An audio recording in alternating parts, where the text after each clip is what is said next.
Si on regarde sur la longue durée les différents plans qui ont été élaborés par les Israéliens, les néoconservateurs, etc.,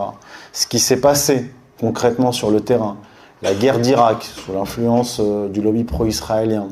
puis le printemps arabe avec l'implication des Britanniques, des Américains, puis l'hiver terroriste,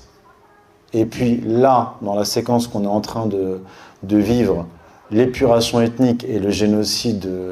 à Gaza, l'épuration ethnique et le génocide à Gaza, c'est pas, comme le disent les dirigeants israéliens, pour combattre le Hamas. Non, ça c'est un prétexte. Puisque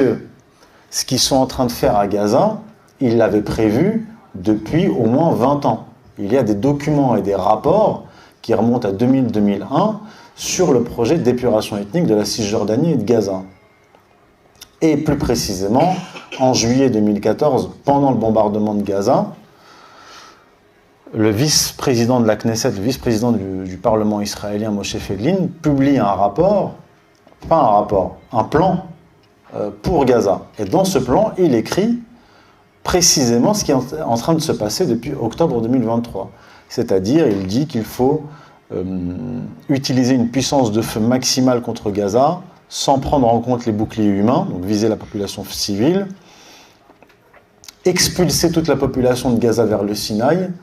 et la coloniser. Parce qu'il dit, je cite, « Gaza appartient au peuple juif qui l'occupera jusqu'à la fin des temps ». Et c'est précisément ce qui s'est passé à partir d'octobre 2023. Ils ont utilisé ce qui s'est passé le 7 octobre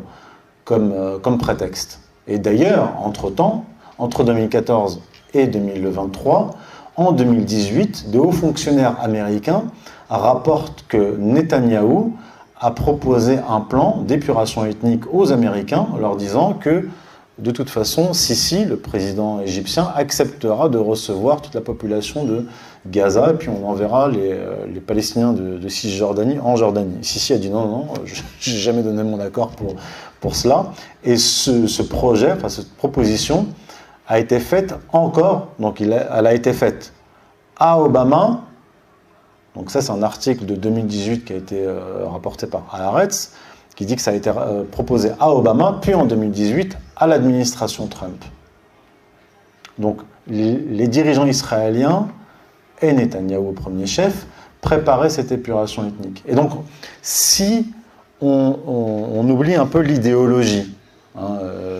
qu'on soit contre les baasistes, contre le nationalisme arabe, ou pour les frères musulmans, ou contre le sionisme, ou je ne sais quoi, on essaie d'oublier tout cela, on regarde les faits, on regarde les documents, on regarde l'évolution de la région depuis cette dernière décennie, et surtout depuis le 11 septembre 2001, et on voit bien que tout ce qui s'est passé, c'est-à-dire printemps arabe, destruction de l'Irak, de la Syrie, hiver terroriste, etc., et qu'on voit les alliances, on voit très clairement que le plan qui se dessine et qu'on essaye d'appliquer, c'est le plan de destruction des voisins d'Israël pour permettre à Israël d'étendre ses frontières jusqu'aux frontières bibliques en épurant ethniquement la région, et plus précisément Gaza et la Cisjordanie.